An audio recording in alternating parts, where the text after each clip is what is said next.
Hi, friend. How are you? It's good to see you, too. Yeah. Well, hey, as you know, today is March 2nd, and here in Texas, we like to celebrate Texas Independence Day on March 2nd. And I know that you just moved here from out of state, and this is your first Texas Independence Day, so I know that you might not be familiar with Texas or with the holiday, so I thought that it would be fun if we drank some Texas beer together, and I taught you a little bit about Texas. I've celebrated Texas Independence Day for years. Every year of my life that I've been in Texas, I was born and raised here in Texas in the Lone Star State, and I love to tell you a few things about Texas. Does that sound like a good idea? Great. Let's do it. Okay, yeah, I've got some beer, some Texas beer.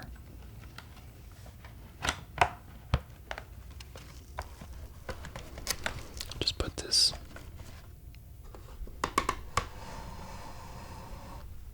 right here for us to enjoy together. Now this is Shiner Bock. A lot of people think that Lone Star beer is the official beer of Texas. That's what their advertisements say for sure. But talk to most Texans, and they'll tell you that Shiner Bock is the official beer of Texas. You can get it basically any restaurant. It's always pretty cheap, and it's always really good. So Shiner is my brand of choice. I love Shiner. You can't go wrong. They have seasonal beers like every other brewery that they come out with, and they're always delicious. I've never drank a Shiner I didn't like, so it's very good. So, would you like one too? I'm gonna drink one. I might drink two. I don't know. Would you like one? Do you like beer? Do you like Shiner beer? You do? You like beer? Okay, yeah. I tell you, Shiner is it's a really good Bock. So, this was in the fridge when I left my house to come over here. So, it should be really cold, okay? So, let me get some out for us, okay?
Cheers.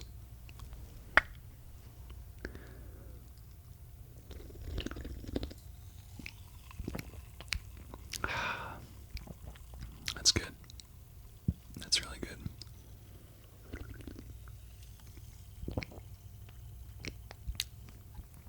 Man, I love a good shiner. I thought another thing that I could do to teach you about Texas is I brought this book about Texas. It's called The Story of Texas. This is an older book. I think it's from the 80s maybe, but it has some fun pictures in it that I thought we could look at together as I tell you some things about Texas. So let's take a look together.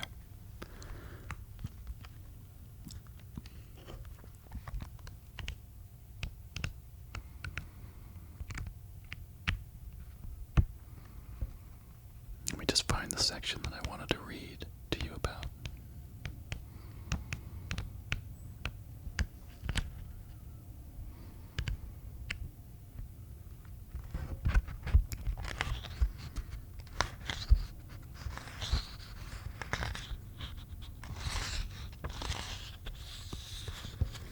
Okay. So,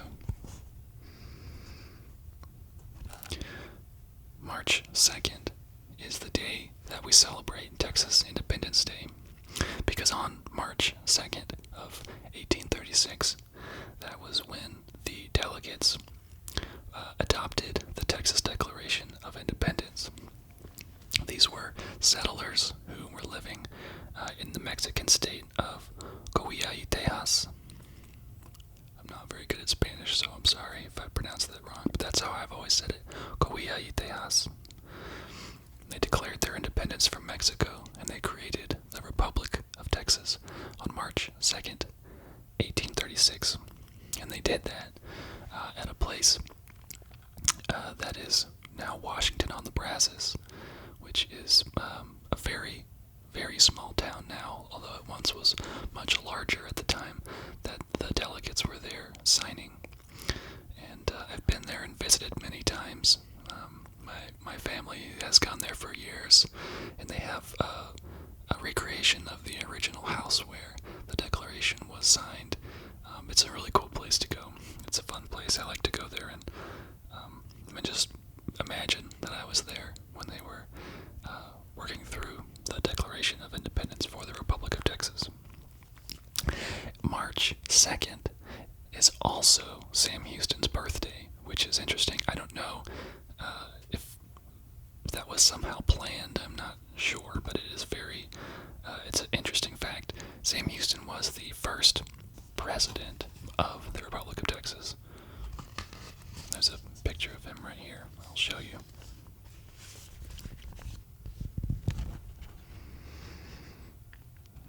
This is Sam Houston. If you're familiar at all with Texas, you'll know that there is a city in Texas called Houston, named after Sam Houston. There's quite a few things in Texas named after Sam Houston. He was a really interesting man who did a lot of really interesting things. The second president of the Republic of Texas was Mirabeau Lamar. There's a picture of him.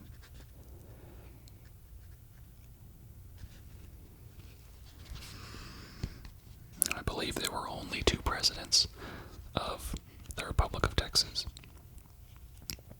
I'll tell you why in just a minute here. The most famous battle of the war that Texas fought to gain its independence was the Alamo. Pretty much everybody, at least in the United States, knows about the Alamo. I know that I'm sure a lot of people around the world know about it as well. And that battle took place from February 23rd to March 6th, 1836. So the people at the Alamo, the defenders of the Alamo, were there fighting while the signers of the Texas Declaration of Independence was being signed and adopted.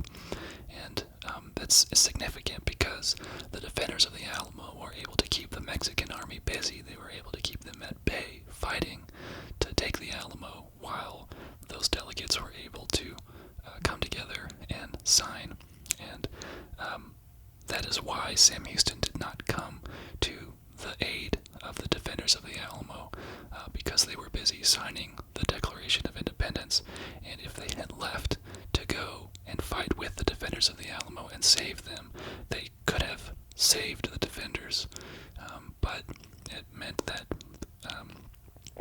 the Republic of Texas would not be legitimized, and so they would not be a legitimate nation fighting for independence. They would just be rebels, and they wouldn't able to be recognized by other countries such as the United States. So it was a very important part of the war for the Texas independence, the Battle of the Alamo, even though pretty much everybody who was there, all the men anyway, were killed in battle.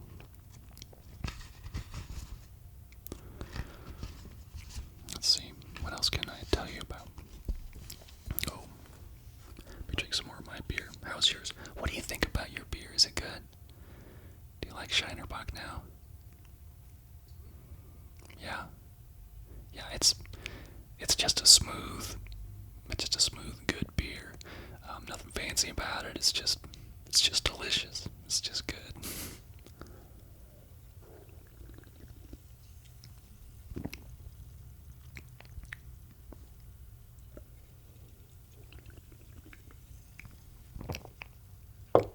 Man, nothing beats a nice cold Shiner on a hot day.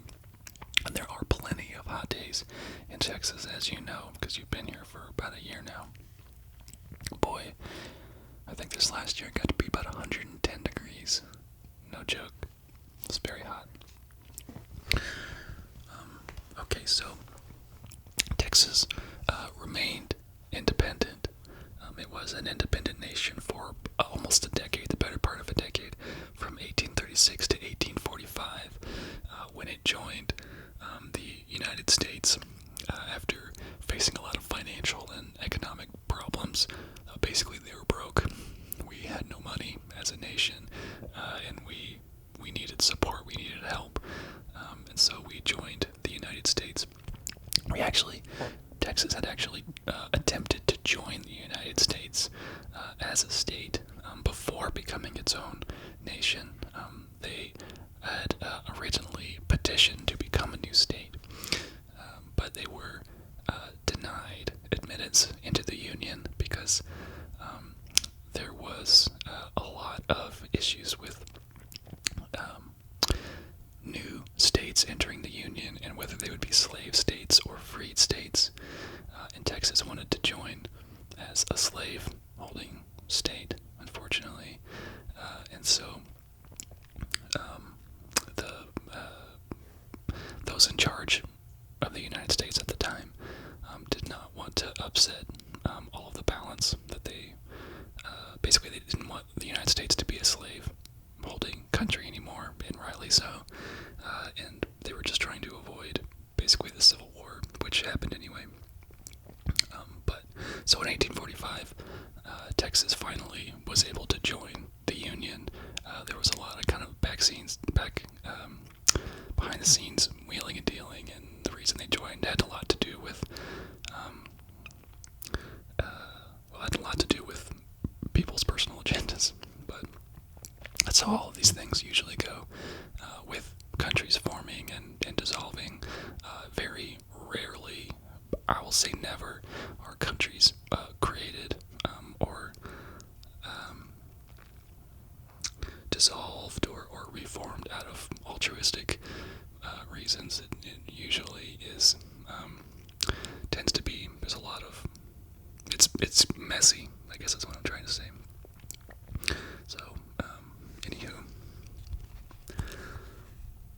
let's see.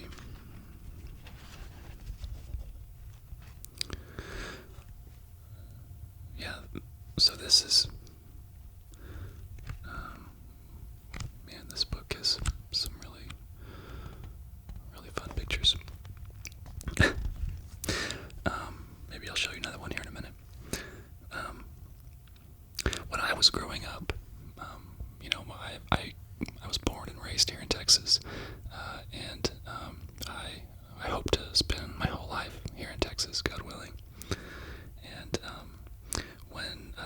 parents also have spent their whole lives in Texas, and their parents have been here for several generations.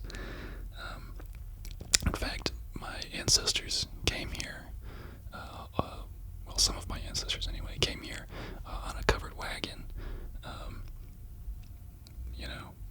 I guess it was shortly after the Texas was joined into the Union of the United States. So then we've been here for quite a while. But when I was growing up, I was told by my parents that one of the reasons that the settlers in Texas sought to gain independence from Mexico was because Santa Anna was a tyrant and he oppressed the people. And so the people who formed the Republic of Texas were some of them were of European descent, but many of them were also of Mexican descent because they were tired of the oppression that Santa Anna had brought on the people. I know there is some truth in that. I know also that that's, again, is messy and complex and depends on kind of which side you land on, but that's what I grew up learning. Austin is the capital of Texas, as I'm sure you know, and it's named after a man named Stephen F. Austin, who was one of Texas' founding fathers, who helped bring settlers into Texas from the United States, along with his father, Moses Austin. Let's see if there's anything else interesting in this book that we can talk about. Yeah, here's some interesting things. The state flower of Texas is the bluebonnet. If you drive by basically any road in the springtime of Texas, you'll see bluebonnets everywhere, assuming it's rained, pretty recently, because it's pretty dry here. But when it does rain well in the spring, bluebonnets are everywhere, and people always go out and they take pictures in the bluebonnets, and it's always a fun thing that everyone likes to do. I've got pictures for me, all the way back to when I was a little kid, of me sitting in the bluebonnets. It's just sort of a tradition here. The flag here is called the Lone Star flag. Texas is often referred to as the Lone Star State because there is a single large star on the flag representing the one region, one area of Texas. Unlike the United States, which of course now has 50 stars for 50 states. The state reptile of Texas is the horned lizard, often called just the horny toad. It's not actually a toad, it's a lizard, but people here call it the horny toad. When my dad was a kid, he would find horny toads, and he would put them, him and his friends, they thought this was fun, they would put them on red ant piles. Back then there were red ants everywhere. We don't have red ants anymore because the fire ants destroyed them all several decades ago. But used to be, there were no fire ants, and there were red ants everywhere, and they would put the horny toads in the ant piles, those red ant piles. Red ants are big, but they would put them in there, and they would just watch the horny toads just eat all of those red ants. That was a fun thing, so I've always remembered that. I should take another drink of my beer, because I don't want it to get warm. Lukewarm beer is never pleasant, so.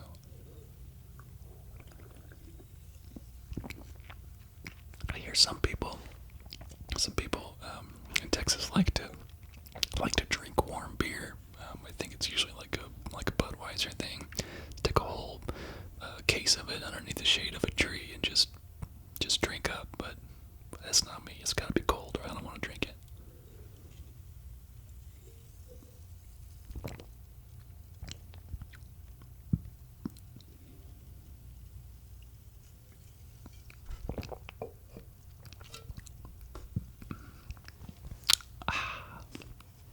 How are you doing on yours? Would you like another one? You're still working on it, okay? Yeah. You don't want to chug it. You want to savor it. I understand. Okay.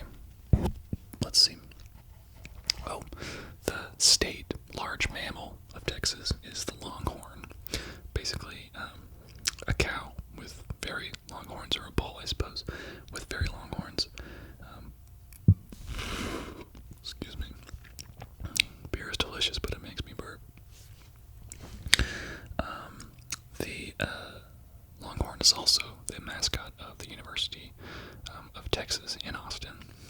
So lots of Longhorns around the Austin area, that's for sure. The dish of Texas is chili con carne. Excuse me again. Which is basically chili with no beans. It's a dish that cowboys used to make on the trail. They would use dried meats and they would make kind of a stew. I guess they just didn't have any beans at the time, and so they never put beans in it, and as traditions are formed, that just became the tradition. Chili con carne, no beans.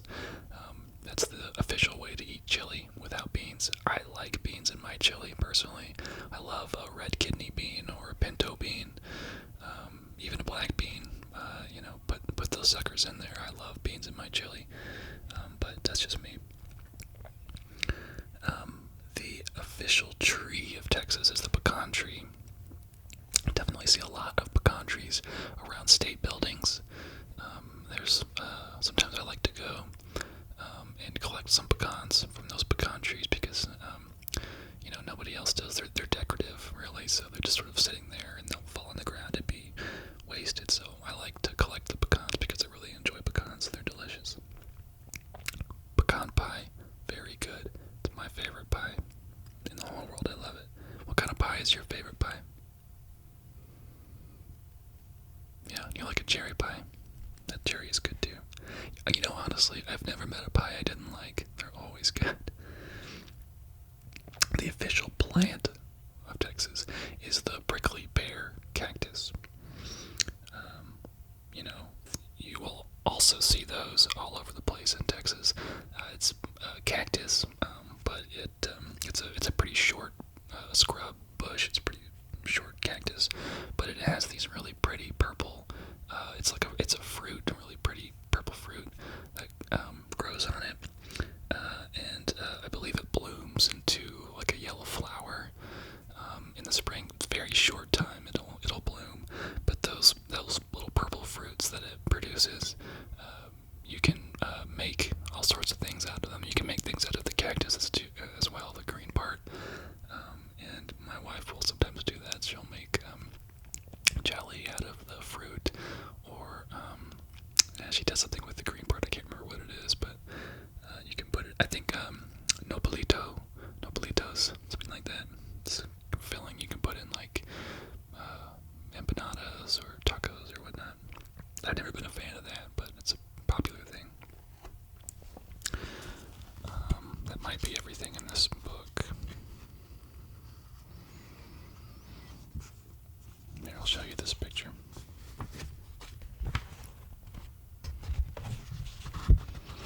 It's a picture of looks like a cowboy on a ranch, maybe.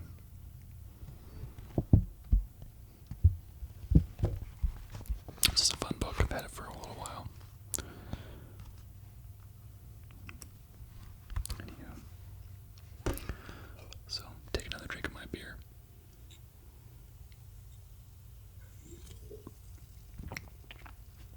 Man.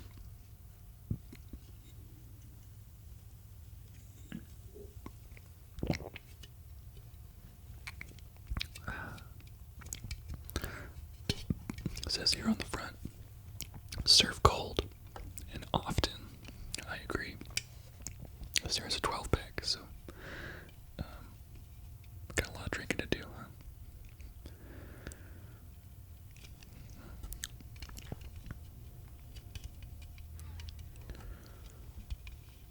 It says here on the can, Bock beer combines old world Bavarian heritage with the ingenuity of American handcraft brewing for a smooth, always satisfying taste. Nothing's finer than a shiner. I agree.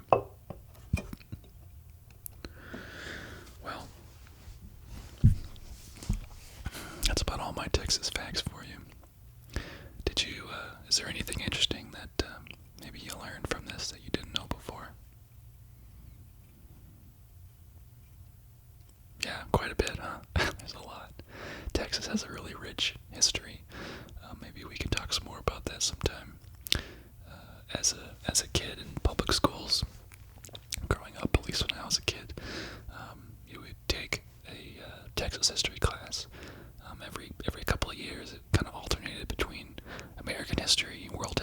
Texas history, and it would just kind of cycle in and out like that.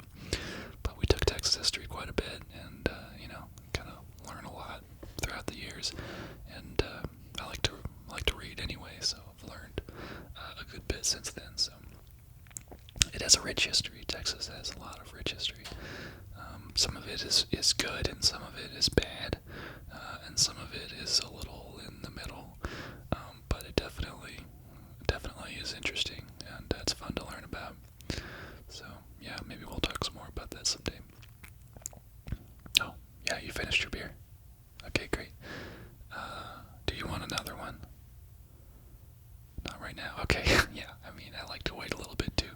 I usually like to drink a beer, drink a glass of water, drink a beer, drink a glass of water, just to kind of stay hydrated, because you don't want to get dehydrated. That's for sure. Waking up the next day is not fun after that. Well, I have really enjoyed this. I'm gonna go ahead and finish off my beer here. There's not a whole lot left.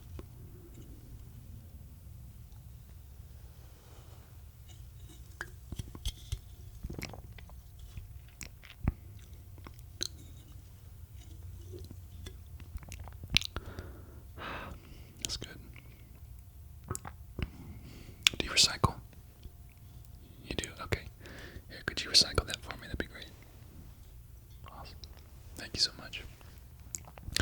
Well, I tell you what, why don't I go run, and I'll grab some tacos, and I'll bring them back, and then we can have some tacos together. Because, hey, I love tacos, and I know you do too, so let me go run and get those. These are here. If you wanna drink another one, or